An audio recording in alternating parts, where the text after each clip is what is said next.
So I want to just start off with a topic that was top of mind to compensation committees 1 year ago, just exactly a year ago. Clawback policies required to be adopted by listed companies. Do you see companies using policy criteria that's more expansive than the listing requirements for their clawback policies, such as expanding the population of officers subject to clawback, or including time-based incentive compensation or bad conduct that doesn't trigger a financial restatement? In other words, going beyond what the SEC and the listing agencies are required. The honest answer is no. No. It's a question I think we ask ourselves, should we? Yes. And so you kind of go through that process, but I think you always kind of find your way back and said, it really doesn't serve you well to go too far beyond what the requirements require, sort of, and just stay in that fairway and, sort of assume that if something bad happens, then we'll take it up later. Yeah. I don't know if y'all seen something different, but that's been my experience. It's a little bit different in the energy industry locally, because there definitely is lower prevalence of going beyond Dodd-Frank requirements within the energy industry. I think in large public companies, like if you look at a cross-section of the S&P 500 like we do in our governance survey every year, close to 80% of companies left in some kind of voluntary clawback that they had previously that has some expanded, either a trigger for misconduct or other components of pay or other employees beyond those that are covered under the Dodd-Frank requirements. I agree. I think whether you go beyond Dodd-Frank or how quickly you do is going to depend a lot on your shareholder views. So BlackRock, for example, has said that they would prefer to see clawbacks that include triggers for misconduct that causes material harm to the value of the company. Glass Lewis has said something similar. They're very focused on triggers that go beyond just restatement. ISS is a little more focused on including other components of pay besides performance-based. But in any of those cases, you'll check the box if you have the Dodd-Frank policy, but you won't get credit for a robust policy. Whether and when that becomes important to you will depend likely on your shareholder base. Thank you. So speaking of the role of these shareholder advisory firms, ISS, Glass Lewis, institutional investors, BlackRock, Julie, do you have a view on the level of deference a compensation committee should give to the positions of ISS and others? I do have a view. And my view is, you have to work with them. We have to live with them. I work with Caroline on a board, and I don't believe you can't manage your company for ISS. Bottom line. I think, like I said, you have to be respectful of them. You have to be, try to understand their wants and wishes and requirements. But I don't believe in just doing things because ISS wants you to do things. I have battled with them many times, and Caroline's laughing because she's battled alongside me with them before. But I believe you have to stand up to them and take a stand. And sure, they don't always come around to your way of thinking, but you have to serve your shareholders and your employees, and ISS has to take a back role. So. Mark, David, do you have other thoughts? Well, no, I agree with Julie. I think, what your shareholders are saying is more important, just as David alluded to, is more important than ISS. And sometimes they can be different views. There are some shareholders that are going to blindly follow those rating firms, and there's just not much you can do about it. But I've sort of found like that trying to talk to ISS is hitting your head against a wall, because they make a decision and it's very hard to get them off of it. Yeah. So oftentimes your better view is to talk to your shareholders, have a constant dialogue, listen to them, the things that are important to them, and then dial that into your discussion in the boardroom. Thank you. Another topic in the headlines over the last year has been non-competition agreements and the FTC final rules imposing a broad ban on those. While those rules have been subject to a judicial injunction by federal courts in Florida and Texas, nationwide injunction, but the courts have been in Florida and Texas taking that action. On October 18th, the FTC filed an appeal against those court decisions. So I want to ask you, Mark, how much importance do you think companies and boards place on enforceable non-competes? And is this a topic of concern for compensation committees generally? It is a concern. I think that, honestly, yes, everybody sort of is concerned. I mean, I look back on my own career, right? I didn't have one in Halliburton and allowed me to jump to Weatherford. Halliburton was not very happy that I could do that. So, I mean, I think it's important to them. I know that. But you know, as we've had discussion, particularly, you know, when you're going through a industry consolidation like we're experiencing in the E&P business and elsewhere, you know, having some level of non-compete, and the corollary is non-solicitation, which can be almost more valuable than the non-compete. You know, this is sort of keeping, you know, employees from moving around or allowing somebody to come and poach, you know, sort of senior executives or high potentials are very valuable to a board in order to create not only a retention tool, but also just making sure that there's, you know, good behavior when people jump ship. I mean, I think from a compensation standpoint, they are very important. I think about two things primarily. In the current environment, with all the M&A that we have going on, they have a very potentially valuable, in dollar terms, impact on 280G and excise tax gross ups and so on. So they can be a very helpful offset to avoid excise tax treatment in the context of the transaction.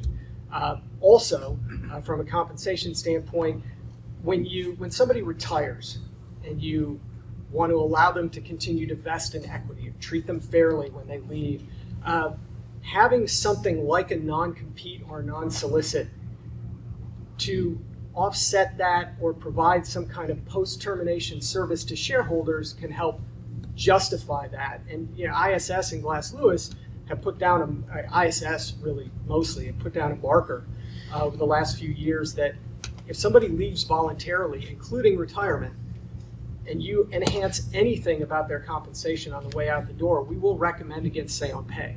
So a non-compete is a way that you can help address that and also give something back to shareholders. Thank you. Yeah. Nothing different. I absolutely agree. They're handy when you need them. And like Mark said, Halliburton was not happy when he left. So performance goals, those are a critical component to the design of compensation packages for most companies. So let's spend some time talking about those. Julie, do you find that compensation committees receive meaningful input and updates on the progress being made toward the achievements of those goals during the performance period? And do you think there are best practices that companies should adopt to deliver this information?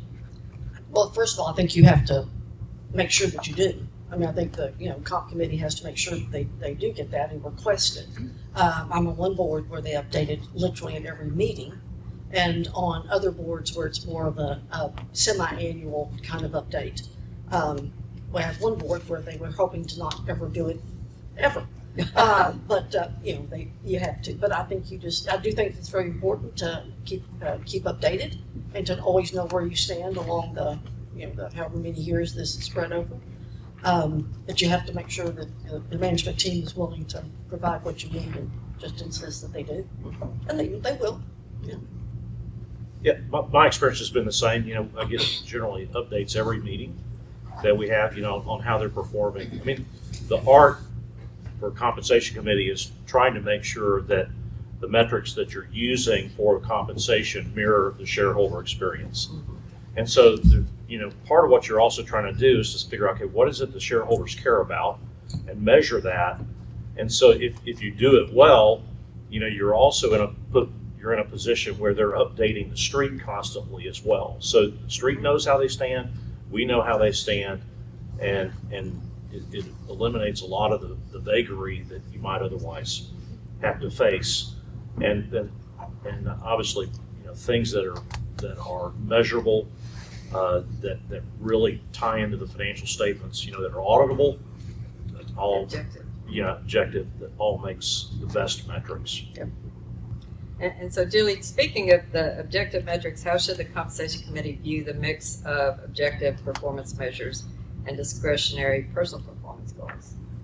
I really like objective performance goals. I'm not terribly big on discretionary ones because I've seen at companies where they try to push through some really, I mean, you all have all seen it, some really kind of pitiful excuses for, like, I'm going to develop as a person. I'm going to lose weight. And I just think, well, okay, but you should be doing that on your own anyway. That shouldn't be, that's not part of your performance goals.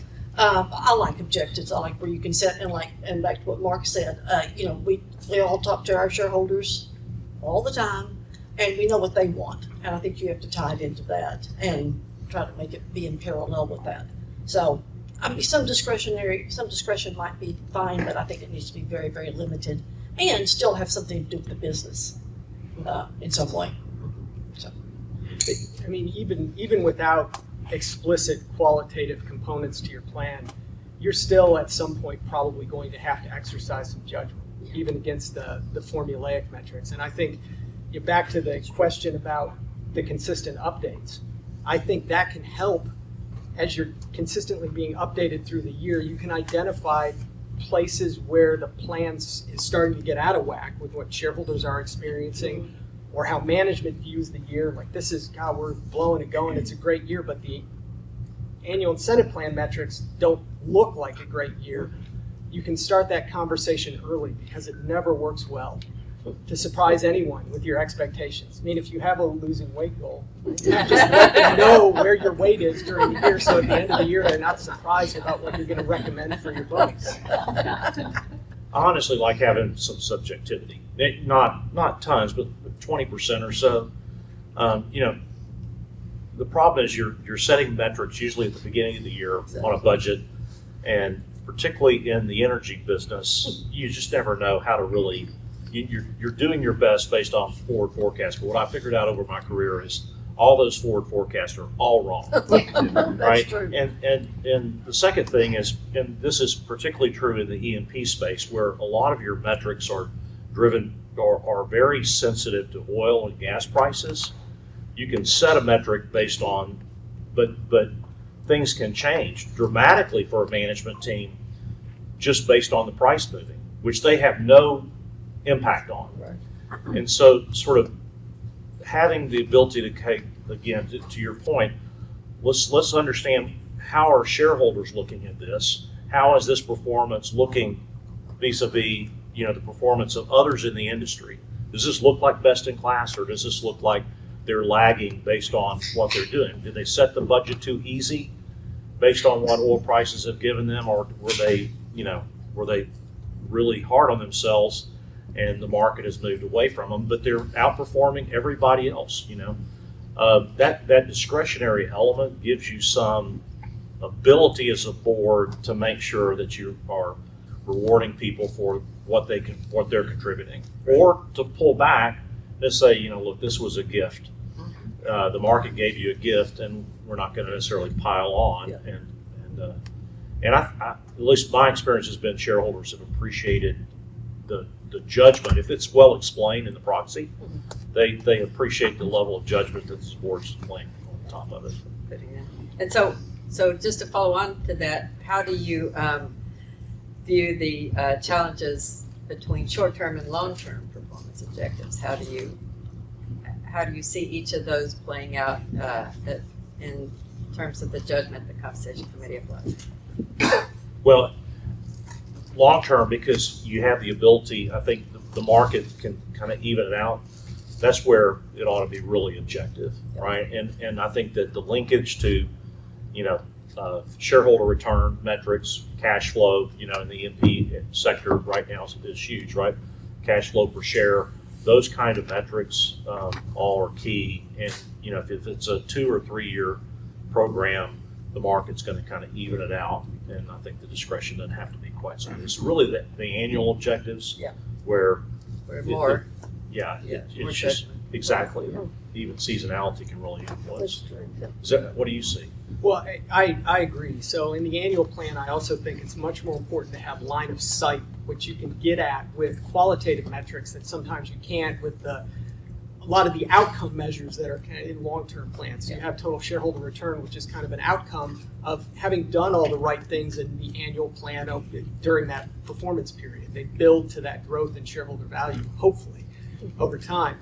And that's where you direct behavior, I think, more through the short-term plan. And you can do that with qualitative metrics or strategic goals that tell people specifically some things to do besides just we're trying to generate cash flow. So that it can be helpful in that respect. So, David, I have two questions for you. First, could you hand me that iPad in case somebody's asking a question? Keep an eye on that. And second, how are companies reacting to the shifting landscape these days of the peer groups with all this M&A activity? And how difficult is it to set long-term goals against this moving target? Yeah, I would be surprised if we don't have most people in the room here have had some conversation sometime this year about how you're going to handle the impact of M&A on selecting peers, either for benchmarking pay opportunities or for measuring performance. So relative TSR in a commodity exposed industry like oil and gas can be a very powerful measure to see how well you're performing in spite of those exogenous variables that you can't impact. But when you have 10 peers in the peer group and 2 or 3 of them get acquired, that payout scale can start to do some funny things by the time you get to the end. You could move up one position within the peer group and have a step change in your payout, and it may not seem appropriate. So we've had a lot of conversations with clients both on the front end about picking a robust enough peer group and setting criteria around managing that peer group through the performance cycle. Like, when somebody is acquired, how can we manage that so that we don't just lose a company out of it? And then on the back end, just kind of trying to manage those situations where you do have judgment in your grant agreements. What's the right judgment? And usually what you end up doing is you end up looking at a sort of a default approach, like we're just going to pull the companies out, and also let's look at 1 or 2 other approaches and track them through the performance cycle, like keeping companies in where they were acquired, converting them to an index through the rest of the cycle. And then when you get to the end, that'll be a situation where there's maybe not discretion in the plan explicitly, but you have to make a judgment call about what's the best reflection of both balancing what management did and what shareholders experienced. So here's a question we have from the audience.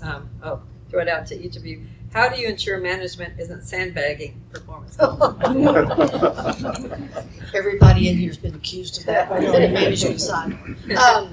Well, I mean, I think they're approving the budget, and generally speaking, you're measured against the budget and other operating criteria that the board's approving.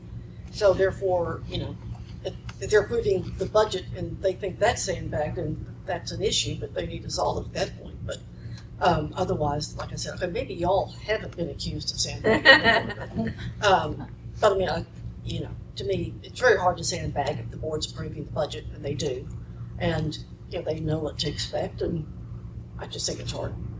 It's hard to get by with that.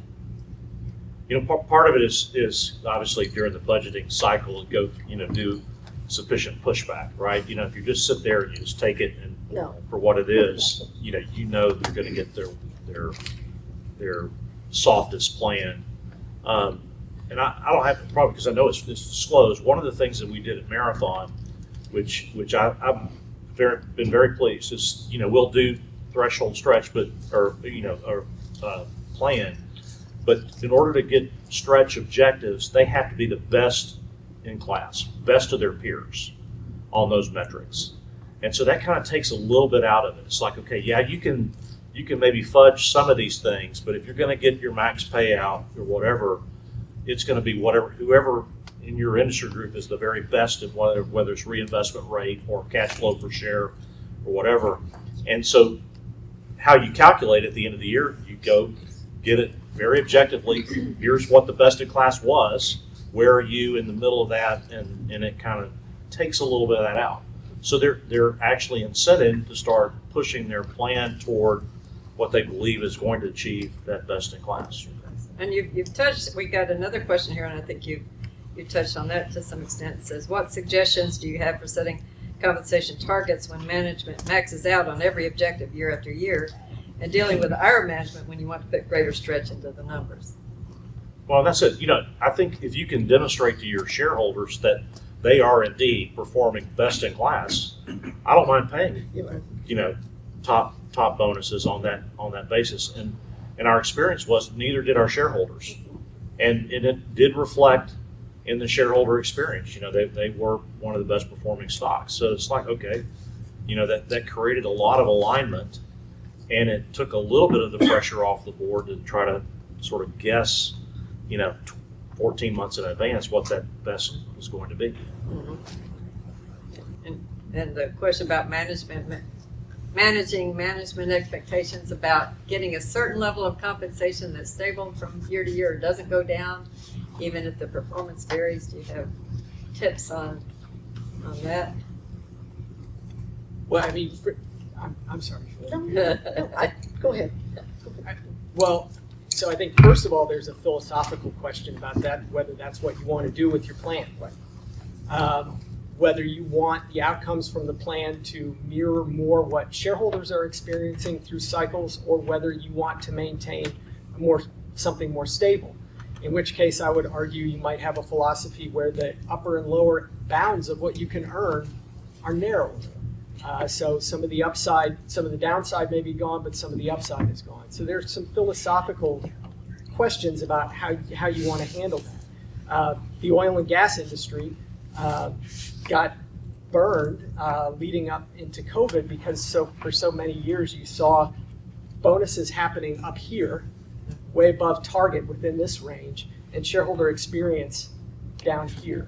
And some of that was driven by a desire to make sure that the incentive plans were measuring management's line of sight in spite of commodity price, which is a reasonable philosophy, but at some point then you have to go back and check, does this seem fair in light of what shareholders are experiencing?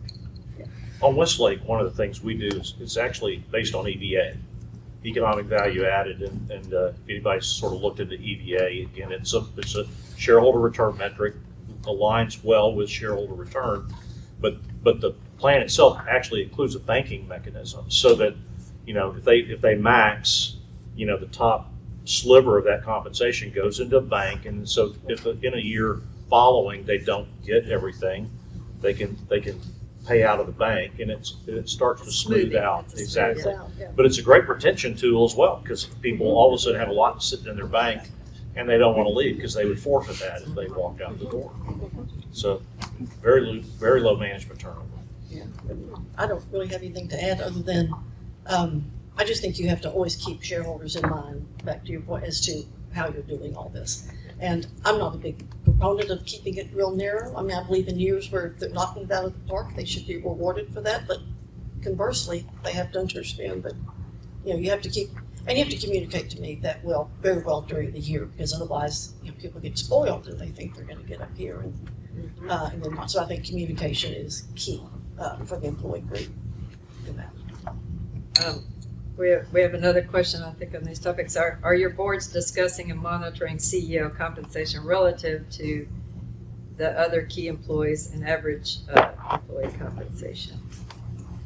I have one board that actively does that. I can't say that all boards that I serve on do that proactively, but it's talked about. But can I tell you that we go through the full exercise? No, we don't. But we do.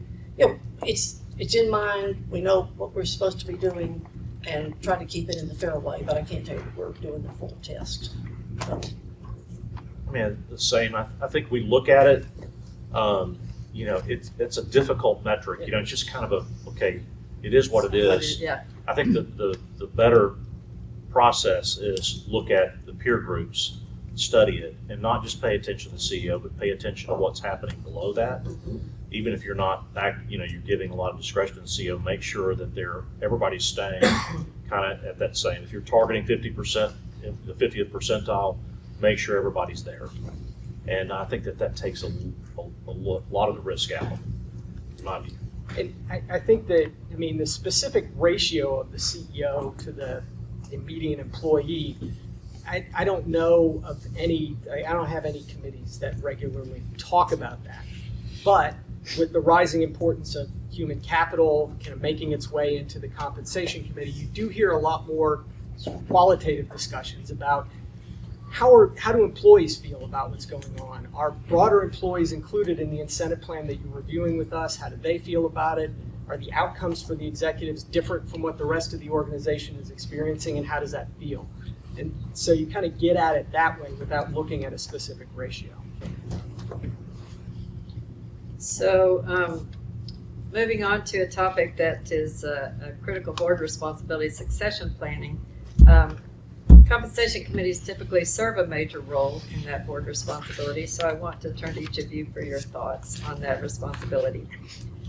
Julie, starting with you, what key steps do you believe compensation committees should take or monitor to best position the board to evaluate successors for key leadership roles? I think this is critical for every board, and I bet all of you do too. You have to force the issue a lot with some, because I have been in companies or on boards where, to be perfectly honest with you, the CEO doesn't want a successor who's capable because they don't want to go anywhere. And so that, that makes it a little more difficult. But I mean, you have to keep driving that as a board member, and like you said, it often involves the compensation committee. But I mean, you have to drive that and drive that hard, and you have to ask for updates. You have to make sure that you're seeing the people who are on the succession plan, that you're seeing what they're doing for them internally in terms of education and moving them around to other areas to make sure that they're getting fully developed. I mean, to me, you have to stay on top of that, because not everybody in management wants to do that. And I think it's one of the most important responsibilities for a board, because we've all seen too many companies where all of a sudden the CEO's gone and they're out doing a search. And if we're doing things right, we never have to go out and do a search. We could always promote internally if we've prepared for it. Mm-hmm. So, and I certainly like to promote internally rather than do a search. So. Yeah, no, it's kind of funny. Succession planning is a key board role. I think it's a key company role, but yet all of my boards, I feel like we're having to be the stick. Exactly. Kind of keep beating it out of them. Exactly. It's sort of like, you got to bring this, you got to bring this, Mm-hmm. and so it is challenging. For us, typically, having line of sight, understanding what the development needs are for the individuals that are there, and then creating opportunities for exposure. I mean, on some we've done mentoring relationships. We have done separate, like we'll go to breakfast with the succession candidates and just sort of meet offline, sort of creating space within the board sessions for them to present, trying to get, it usually means having to get the CEO or CFO to sit down and shut up for a little while and let them talk and let them respond to us pushing them a little bit. But it's work. It's a lot of work, but it's critical. I mean, it's just, trying to make sure that there's, even if you think about it from the context of having emergency candidates, what happens Right. in the event, you have a health issue or something like that. I mean, it's always critical. And oftentimes it's creates a lot of anxiety on the management team that,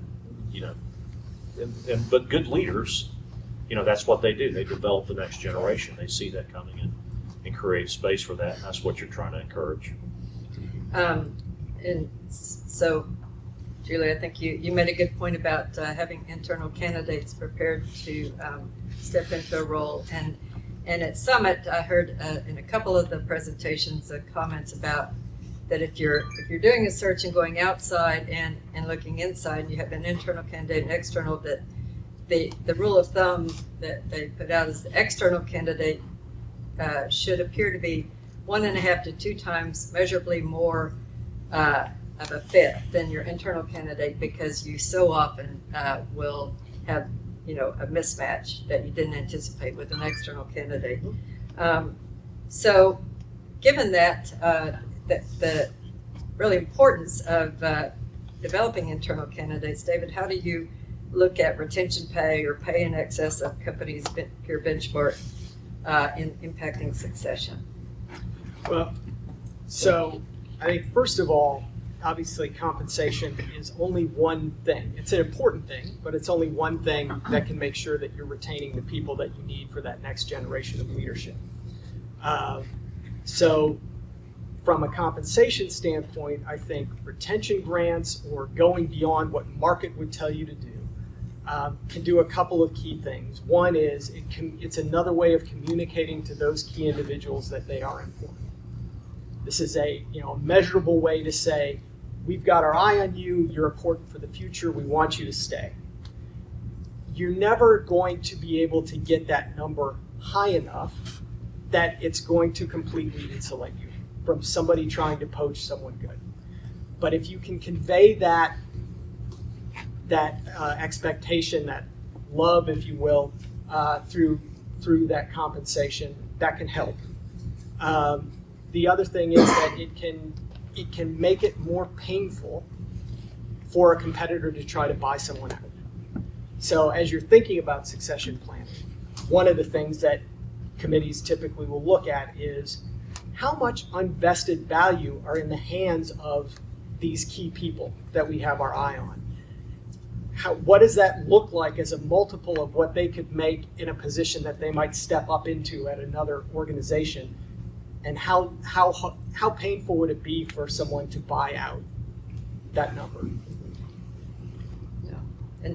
And sort of a flip side to that, Mark, if you talk about what do you do if you have maybe multiple internal candidates or you don't choose the internal candidate, how do you deal with the desire for retention of the candidate that might not have been selected? And is it wise to try to retain? What do you think about in the boardroom?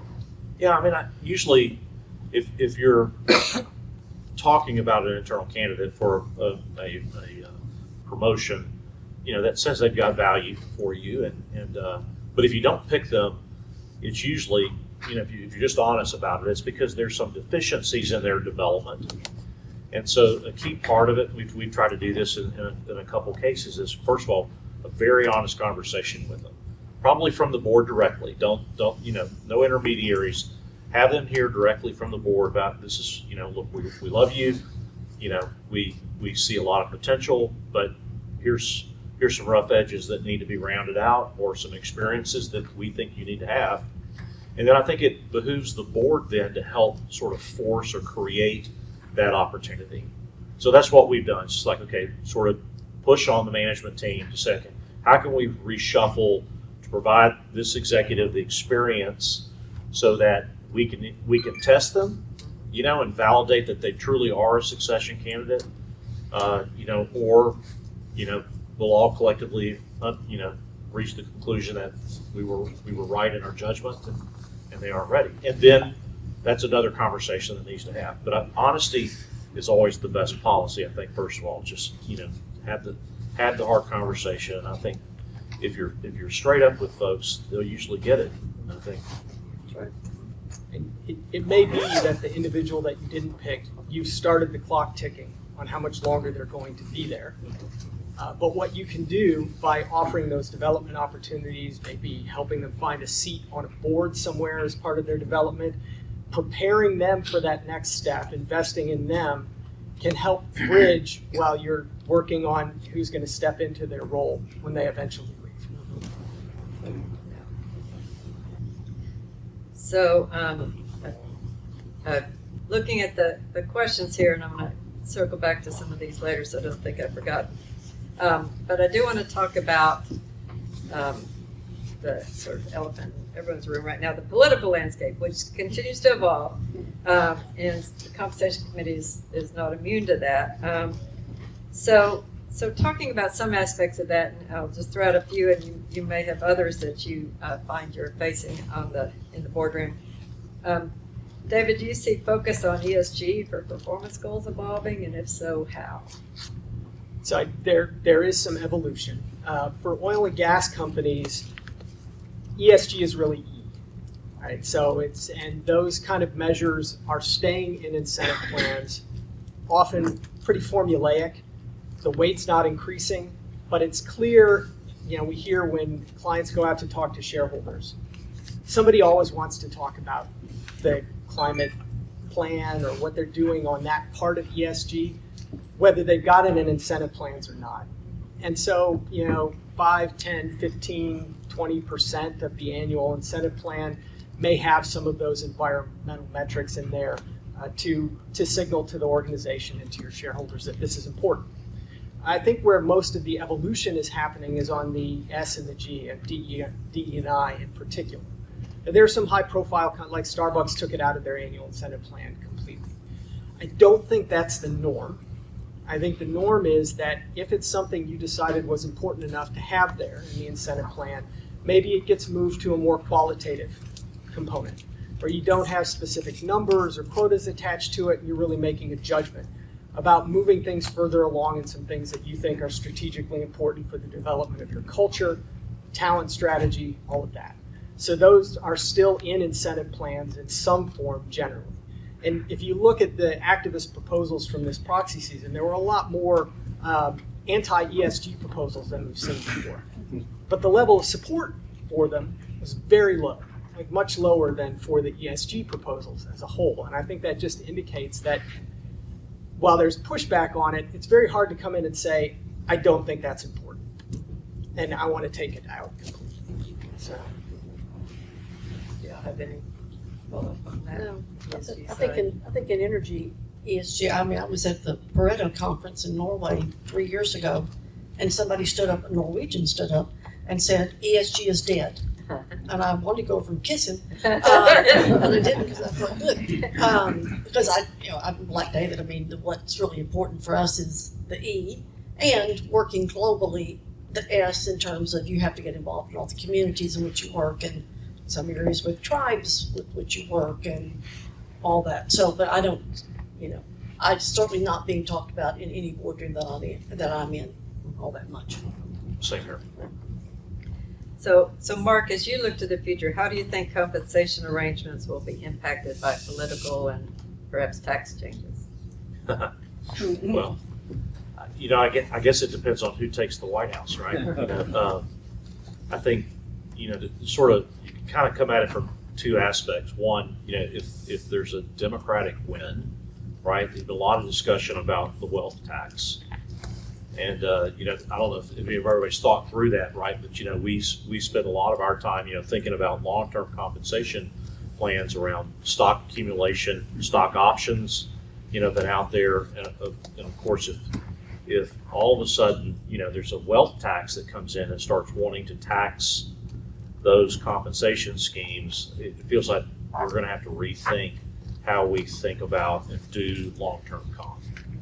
Because the stock plans, unless we do some kind of current tax protection, it's not going to work very well. So I haven't figured that one out. I just sort of see that as a potential issue on the horizon if that's the way that it goes. On the opposite side, a lot of discussion about, starting to peel back some of the safety net programs that I think, while we don't talk about that, it's not really tied into our executive comp. It is. The compensation committee still has responsibility for looking at the care and feeding of the larger compensation programs from the employee base overall. And we've, for a long time, sort of leaned back and said, well, the government's going to take care of it. So we can just sort of push everybody into 401k, and we can, that they can deal with their own medical programs, post-retirement, whatever. And I feel like that if some of those start getting peeled away, there's going to be increasing pressure on the corporate community to start coming back and rethinking how we think about, sort of building in programs for our employees when they retire, whether that's a pension plan, a defined pension plan, or, some kind of medical programs or whatever that reach. If they move the retirement ages, there's all sorts of things that could happen. And, I don't know where it's going to go, but it certainly feels that there's some pressure there that might build. Reading through a couple of questions here, I want to kind of segue a little bit to some other topics. One is a question we've received that says unions are less prevalent in energy, but recently they flexed their muscle, Boeing, automakers, longshoremen. Are there lessons from union engagement that would be helpful for non-union companies, and how does the compensation committee fit in? my only union negotiations have been in places like Brazil, West Africa, in other countries, not ever in the U.S. And those are very interesting. But you know, it's part of what you have to do in certain countries. But I don't know. I don't know that I would have any advice for anyone. I mean, in terms of unions and the U.S. unions, I've never had to fight that battle. You certainly often see that CEOs become very much of a boogeyman in the union versus the company. Right. And how do you look at sort of evaluating the performance of the CEO if the unions go sideways? Yeah, I've never had any experience with this, so it's kind of a new thing. It's, you know, it clearly, you know, I think the comp committee has to step in and take a role, you know, and sort of making sure that, you know, both sides play nice. Yeah, you're right. I mean, you know, the CEO, the management team, particularly if you've got, to our earlier question about, you know, whether there's a fairly huge gap in CEO comp, or, you know, or there's a different experience that the management team is than the rank and file are receiving, that can really create a lot of animosity that just, you know, they're not going to get to a good conclusion. But I think that it's just sort of, you got to monitor, right? Just got to get the right people in the room. I do think, you know, to this earlier question about the political, right, that the pressure for unions could increase, right? If all of a sudden you got safety net programs falling apart, I think people are going to say, hey, wait a second, this isn't working for me. So we have a question here, I think, that'll play into one thing I want to talk about, which is we're talking very much about public boards, but a question came in is, what advice do you have for boards that have just moved from a private board to a public, or have gone through private? How do you distinguish the roles as you see them played out between a public and a private compensation committee board? Well, I think on every nonprofit board on which I sit, I Or think this is just a private. We'll go to nonprofit. Oh, private. Oh, I'm Hold sorry, that private. thought. Okay, on private, Good I idea. think, you know, obviously on private, then you have you're dealing with private equity people, or you're dealing with, you know, ex-distressed bondholders who are now the shareholders. You're dealing with groups like that. And they drive, from my experiences, they drive the bus on that far more than the comp committee does. Because it's usually, my experience is it's usually a small board and then insiders. So I think, you know, you try to be, you know, get them to be reasonable when they're not always that. But you have to work with them and share with them your experience on a public company board, and they don't always want to play by those rules. So it's challenging, but I think, you know, all you can do is do your best to try to convince them. yeah, my position is, as a director, right, my responsibility doesn't look different, whether it's a public company, private company, not-for-profit. You have a fiduciary responsibility for the stakeholders, you know, so it's understanding who those stakeholders are and what is it that they value, what are they looking for, and then try to help honor those wishes. Westlake is an interesting example because it's 70% owned by a family. We have 30% public float, and they maintain that public float in large part because they actually want to create an opportunity for employees to have shares and to have, you know, create some wealth of their own. But you're essentially so you're a public member, but it's essentially private. And so a large part of our role as independent directors is understanding what the family is looking for. What is it they value?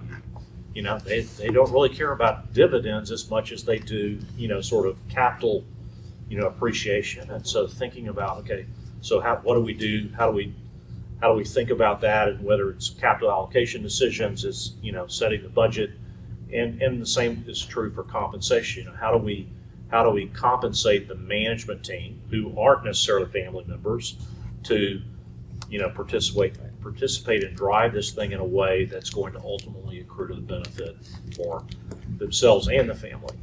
But yeah, I mean, to Julie's point, I think it's just, okay, you know, who are the owners, who are the stakeholders, understanding their objectives and then trying to work hard to make sure that you execute, in a objective way to get that done.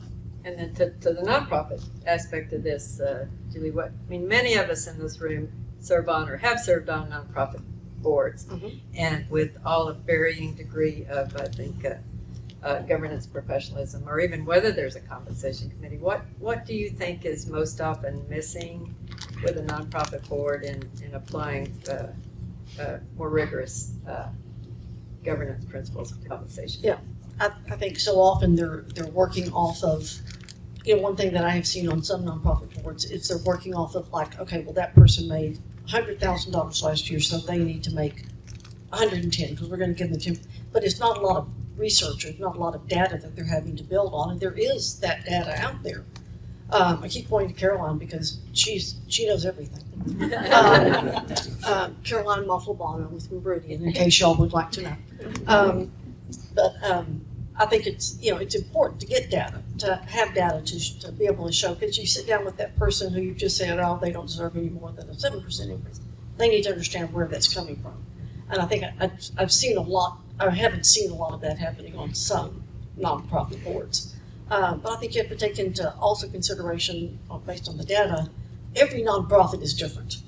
And what one executive director, I'm looking at Jen Cox because she is utterly amazing. And what one person does, what their role is, because her role is so broad, is not what another person does. It may be a much more narrow role. It may be have a larger staff. That's not something that Jen is blessed with. She has these two lovely ladies back over here, Maya and Chinya. And but you have to take all that into consideration. But you have to be fair. There's no equity to be able to have them participate in, and that's always it's unfortunate after you've served in the public environment. But you need to be fair with these people because they are working really, really hard to keep everything going in their organization. I sit on an animal shelter board. That woman works harder than any CEO I've ever seen. And she's never going to get the compensation for it, but she deserves it. Jen's another great example. So I think I believe in paying people as much as I can pay people if they're doing a good job, and then if not, having that reflected too. But they need to understand why, and I think communication is critical in everything to do with compensation. And so Mark, I wanted to get you to talk about performance pay for a nonprofit. I'm a believer in incentive pay. I think that there really is no reason, even in the not-for-profit world, for creating some kind of incentive schemes. That's a little scary, oftentimes for small not-for-profits. But if you just step back for a second, right? They all have strategic objectives. They all have a mission. And you're trying to, as a board member, drive the organization in a certain direction. So creating some type of incentive goals, or even taking some portion of salary and comp and make it sort of at risk, I think is actually beneficial. And sort of look at whether it's financial objectives or strategic objectives, and creating some measurable metrics that you can sort of drive to, and then incent around that. I guess my experience has been it actually creates a huge amount of alignment, and they always tend to find some additional horsepower. It's amazing how incentive comp can actually drive behaviors, and so I think we put that in a lot of the not-for-profits that I've worked with, and it's worked extremely well. I do agree with Julie. Not-for-profits often struggle with kind of understanding fiduciary responsibility and what you're trying to do, but making sure the compensation scheme makes sense relative to peers. You're making decisions that are in line with what's others are being paid, making sure that your incentives are aligned with budgets, and you're rewarding good behavior, and then oftentimes even below the waterline, below the executives, making sure that everybody's being paid well. Exactly. Oftentimes you say the executives are all doing great, but then you find out that 70% of the staff are below the poverty level. You're barely that's never good, right? Making sure that everybody's being compensated well is important. So here's a question we had come in. Do your boards regularly look at employee satisfaction and engagement, and do you make those a compensation metric? One of my companies is very proactive about that, and I can't say they all are, but one is very proactive about that, and it's very important that they're always included in the top this employment in Houston or top 100 this or top 100 that, and the employee satisfaction is very high at that company, very, very high at that company. The rest of my companies are not that terribly focused on it. Yeah, I mean, we look at it, but I don't know Yeah. if we sort of factor it in. Factor Yeah. it into compensation. Yeah. That's helpful.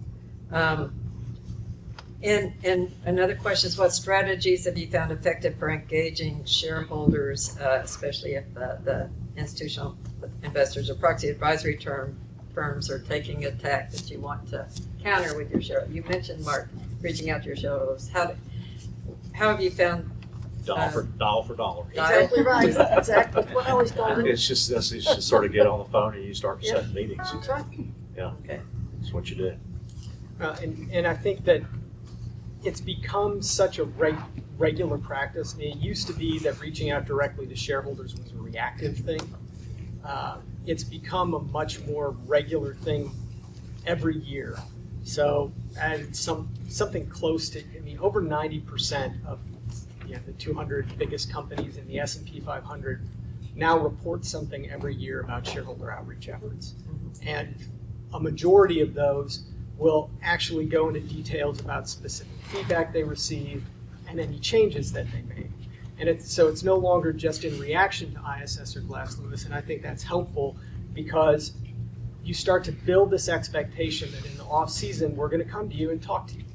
May not always have something you want to talk to us about, but you have that line of communication open, and then when ISS does inevitably surprise you, because everybody's going to get an against at some point, then you know who to call, and they'll talk to you because you have the benefit of the doubt. They understand your strategy. They know the people, and they're much more likely to follow what management is recommending than they would be otherwise. And just drilling down on that a bit, do you find that it's best to have the board chair, the compensation committee chair, all the members of the, how do you divvy up that dialing responsibility? I've always divvied up with either maybe the head of HR, with the board member. So it may be the head of the comp committee, maybe the head of the non-gov committee, depending on what the topics are. But if your comp chair, your non-gov chair, your whatever chair, audit chair is well versed, obviously that's key in what you're talking about. I think the shareholders always appreciate dialing for dollars is what I always called it too.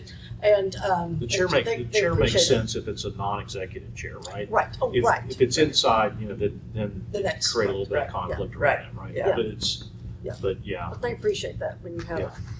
And board member on the phone. to David's point, I mean, even when we don't have an issue, kind of just having our go out, canvas shareholders, how they feel about certain things, at least gives you some feedback whether you need to go talk to them. Exactly. Right. Yeah. Exactly. Good.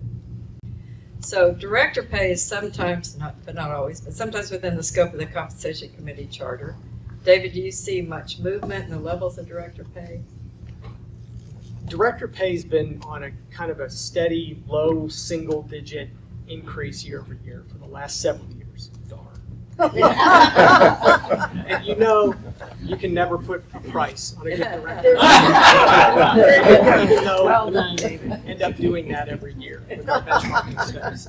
I think what's happened with director pay more over the last couple of years has been a shift in design away from sort of piecemeal compensation through meeting fees and multiple different retainers and so on, to more of an expectation that when you join a board, there's a certain level of commitment, and we are going to push more money into the board retainer and the board equity grant, and then expect everybody to contribute in a similar way. So they're not a bunch of extra retainers for doing extra things here and there.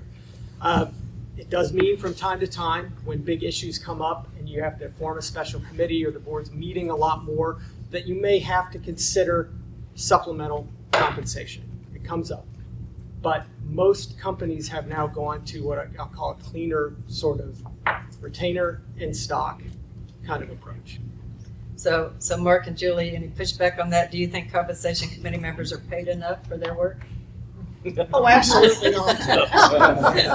It's funny because audit committee chairs, used to sort of be the ones that got compensated. And now that I'm doing compensation committees, I realize, that was totally screwed up. It's much harder.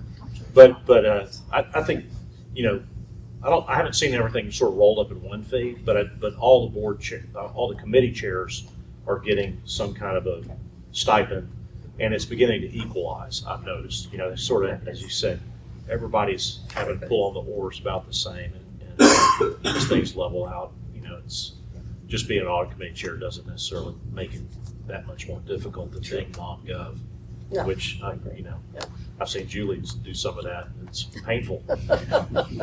Some of it is painful, but like Mark said, we can all remember the days when no one wanted to be on the audit committee, and now no one wants to be on the comp committee.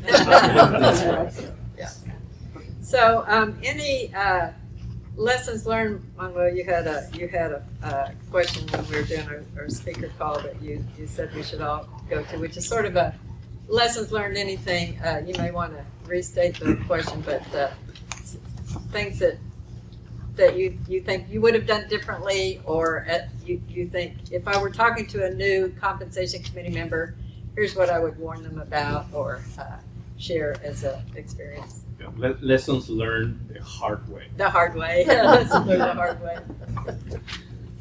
So I would say from my perspective, most of the lessons learned the hard way come down to process. We talked a little bit about process on consistently reviewing incentive plan outcomes and so on, but not properly preparing the committee for big decisions by socializing things early. Don't surprise the committee with even the most banal program change or decision. If you show up and it's the first time they've seen it, the committee's default assumption is you're up to something, right? I mean, I've seen stuff go sideways on things that just didn't seem like a big deal. And you really need to provide a couple of meetings for committees generally to come to decisions. And as a member of a committee, especially as the chair of the committee, taking the time in between meetings to poll the committee members and talk about controversial topics before you get to the meeting where you have to make the decision. So that by the time you get there, the only questions that are left are just a few things to tie up. Everybody knows what the committee thinks. So, and selfishly, when that goes sideways, when the process goes sideways, we're the first ones to be. It's your fault. It's It's fault. gotta be your fault. It's off. But no, that is true, man.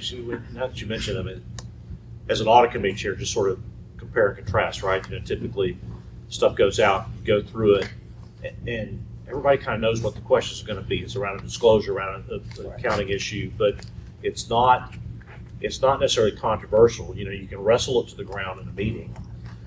Because the compensation is so personal, particularly if you have executives in the room, oftentimes when you're doing it, it's virtually impossible to wrestle an issue to the ground in the meeting. Right. And so you have to start early. Right. And you're right. I mean, what I find is before any comp committee meeting, I've had 4 meetings. I've had 4 meetings, at least, with the consultants, with the internal guys, and then separately, have to sort of flag to the rest of the committee, here are the things that we're going to have to talk about, here are the potential, speed bumps that we're going to hit, and smoke out those issues so that we can talk about it in advance, and then you sort of saucer and blow the decision making before you get in the meeting itself, and it seems like it just goes much smoother. I so agree with that, because if you don't, one of my boards has everybody sit on every committee, so it makes it a little more challenging, but still, you can do it. You can get through it all, but if you call them all before and just walk through everything with them, and by the time you get to the meeting, then it's done, and that makes it much nicer. Well, I want to thank you all, and join me, please, in thanking our